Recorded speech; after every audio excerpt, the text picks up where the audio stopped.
Hello అండి. నమస్తే. వంటింట్లో అమృతానికి స్వాగతం. నేను మీ సునందన. ఈరోజు మేక లివర్‌ని ఇలా తవా పైన ఫ్రై చేస్తున్నాను. చాలా బావుంటుంది. సింపుల్‌గా అయిపోయే రెసిపీ. ముందుగా మేక లివర్ తీసుకున్నాను. ఇది ఒక పావు కేజీ ఉంటుంది.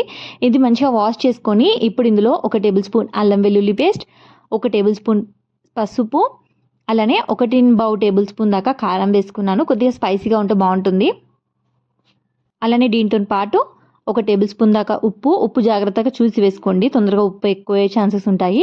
అలానే కాస్త ధనియాల పొడి, కాస్త గరం మసాలా, ఇదంతా మంచిగా ముక్కకు పట్టేలాగా మసాలా అంతా కలిపేసుకోవాలి. దీన్ని మంచిగా స్టవ్ పైన పెట్టేసి మంచిగా నిప్పుకల మీద పెట్టేసి కాల్చుకున్నా కూడా టేస్ట్ చాలా బాగుంటుంది. అలా కాకుండా నేనైతే ఇప్పుడు తవా ఫ్రై చేస్తున్నాను. ఇలా మంచిగా మసాలా అంతా పట్టించేసేయాలి ముక్కకు. ఇప్పుడు స్టవ్ పైన ఇలా తవా పెట్టేసుకొని ఇందులో ఒక 2 నుంచి 3 టేబుల్ స్పూన్ దాకా నూనె వేసుకోవాలి. ఇప్పుడు మనం కలిపెట్టుకున్న లివర్ ముక్కలు ఉన్నాయి కదా, ఇవైతే ఇలా ప్యాన్లో అయితే వేసేసుకోవాలి. నేను అన్నీ ఒకటేసారి వేసేస్తున్నాను. కావాలంటే బ్యాచ్లా కూడా వేసుకోవచ్చు. మీలో ఎంతమందికి కాల్చిన లివర్ అంటే ఇష్టం కామెంట్ చేయండి. లేదా లివర్ కర్రీయా ఏది ఇష్టమో కూడా కమెంట్ చేయండి. లివర్తోని మీరు ఏ రెసిపీ చేస్తారో కూడా కమెంట్ చేయండి. నేనైతే లివర్ కర్రీ చేస్తాను, లివర్ ఇలా ఫ్రై చేస్తాను, లేదంటే నార్మల్గా కొద్దిగా ఆనియన్స్ వేసి ఫ్రై కర్రీ లాగా చేస్తాను.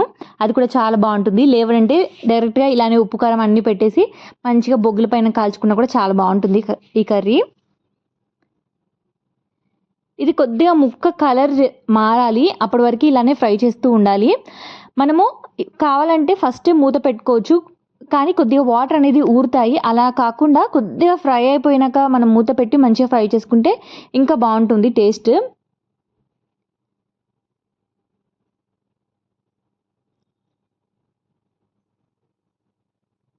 ఇలా మధ్యలో కలుపుతూ మంచిగా ఫ్రై చేసుకోవాలి.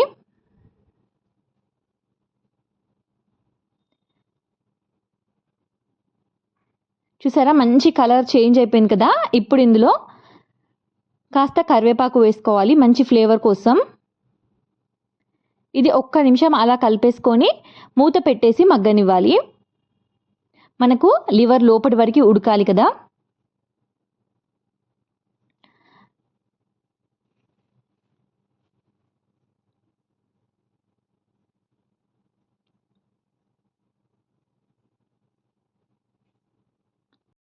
మధ్యలో మూత తీస్తూ ఫ్రై చేసుకోవాలి. అలానే ఒకవేళ మీకు మసాలా కింద మాడిపోతున్నట్టు అనిపిస్తే కొద్దిగా వాటర్ అనేది స్ప్రింకిల్ చేసుకోండి. నాకైతే మాడిపోలేదు. ఒకవేళ మీకు మాడిపోయినట్టయితే కొద్దిగా వాటర్ స్ప్రింకిల్ చేస్తే మనకు ఆ తేమ అనేది ఉంటుంది.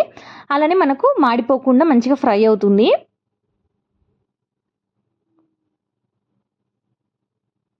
ఇలా మూత పెడుతూ తీస్తూ మంచిగా ఫ్రై చేసుకోవాలి. కలర్ మారి మనకు ముక్క ఉడికి సాఫ్ట్ అయ్యే వరకు ఇలా ఫ్రై చేసుకోవాలి. ఫైనల్గా దీనిపైనుంచి ఉల్లాకు అలానే కొత్తిమీర వేసుకొని సర్వ్ చేసుకోవడమే. ఇది రైస్లోకి తిన్నా బాగుంటుంది, లేదు అంటే అలానే తిన్నా కూడా చాలా బాగుంటుంది. ఒకసారి ట్రై చేసి చూడండి. ఎలా వచ్చిందో కూడా కమెంట్ బాక్స్లో కమెంట్ చేయండి. వీడియో కనుక నచ్చినట్టయితే ప్లీజ్ లైక్ చేయండి, షేర్ చేయండి. అలానే మన ఛానల్ ఎవరైనా కొత్తగా చూస్తుంటే పాత వీడియోస్ చూడండి, నచ్చితేనే సబ్స్క్రైబ్ చేసుకోండి. Thank you for watching.